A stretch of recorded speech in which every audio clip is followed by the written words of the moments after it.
لیکن آپ کو کوئی امید ہے کہ مستقبل میں کوئی کچھ سیکھے گا؟ یعنی اگر خان صاحب گورنمنٹ میں آتے ہیں، اس پہ بھی میں پوچھوں گا کتنے امکانات کہ وہ آ کے واقعتاً اس وقت یہ قوانین ختم کریں گے، یا وہ آ کر پیپلز پارٹی اور نون لیگ کے خلاف کوئی مقدمات نہیں بنائیں گے، یا اس طرح کی کوئی امید ہے آپ کو؟ بدقسمتی سے ایسا ہوتا نہیں، بدقسمتی سے کہتے ضرور ہیں.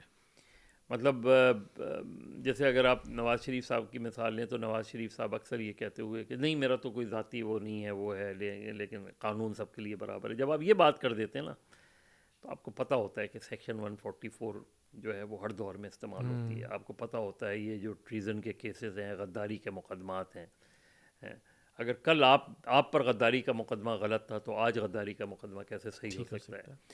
یہ جو تفریق ہے، یہ اب اس میں آپ کو سوچنا پڑے گا. آج عمران خان کو یہ سوچنا پڑے گا، تحریک انصاف کو یہ سوچنا پڑے گا کہ آج ان کے ساتھ جو کچھ ہو رہا ہے اور بہت زیادتی ہو رہی ہے، بہت زیادہ ان کے، لیکن انہیں یہ ضرور سوچنا پڑے گا کہ یہ تو قوانین کل بھی تھے جب ہماری حکومت تھی، ہم نے کیوں نہیں ان قوانین کو ختم کیا؟ یہ آج نواز شریف صاحب الگ ہیں، بالکل الگ تھلگ بیٹھے ہوئے ہیں، تو کم سے کم یہ تو سوچیں کہ یہ جو آج وہ کر رہے ہیں کہ کسی کو کنفائنڈ کر دیا، کل آپ کو بھی کیا گیا تھا اور آپ یہ ذکر کرتے ہیں، اس کی تو آپ نے تو زیادہ جیسچر دکھانا چاہیے تھا آپ کو، اس پہ آؤٹ آف دا وے جا کے جیسچر دکھانا. میں مثال دے دیتا ہوں، مطلب اس میں کیا حرج ہے کہ اگر شہباز شریف صاحب جو اتنا، یا مریم نواز صاحبہ، لاکھ اختلاف صحیح آپ کا ڈاکٹر یاسمین راشد سے ہے، بالکل درست بات. ایک پولیٹیکل پرزنر ہیں جو چاہے ان پہ جتنا سنگین الزام ہو لیکن وہ کینسر سروائیور ہے. کل خدا نہ خواستہ کسٹڈی میں کچھ ہو جاتا ہے ان کو، یہ تاریخ آپ سے ضرور پوچھے گی کہ یہ آپ کے پاس موقع تھا اس کا. تو یہ prime minister as a chief executive, اس کے پاس اتھارٹی پاورز ہوتی ہیں اس کے پاس.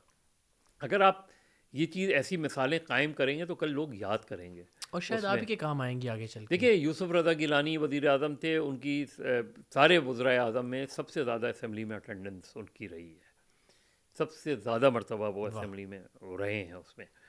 اب اس وقت جب ان کو ڈسکوالیفائی کیا گیا، اور بالکل سپریم کورٹ نے جس طرح ڈسکوالیفائی کیا پرائم، یہ بس بدقسمتی ہم ڈونلڈ ٹرمپ اور جو ہے یوکرین کے صدر کی لڑائی کی بڑی وہ دیکھتے ہیں، تو یہاں تو اسی طرح ہیوملیٹ کر کے وزرائے اعظم نکالے گئے، اسی طرح کھڑے دو تہائی وزیر اعظم، دو تہائی اکثریت والا وزیر اعظم جو ہے وہ چند افسران جاتے ہیں اور اس کو وزیر اعظم ہاؤس سے باہر کر دیتے ہیں اس طرح. تو یہ میرا خیال ہے پولیٹیشنز کے لیے سبق ہے. مجھے اب بھی شک ہے کہ یہ سیکھیں گے. ہاں مجھے شک ہے کہ یہ سیکھیں گے، کیونکہ اقتدار میں جو بیوروکریٹس ہوتے ہیں نا، جو آپ کی نوکرشاہی ہوتی ہے، جو اقتدار کا اپنا ایک جو سحر کہہ لیں آپ اس کو، اقتدار کا نشہ جو ہوتا ہے وہ آپ کے آنکھوں کے سامنے پردہ ڈال دیتا ہے. یہ دوسرا مجھے سب سے بڑا پاکستان میں اس وقت جو سب سے بڑا کرائسس نظر آ رہا ہے وہ لیڈرشپ کرائسس ہے. پاکستان میں مطلب پوٹینشیل لیڈرز ہی نظر نہیں آ رہے ہیں مجھے. مستقبل میں کوئی ایسی آپ کو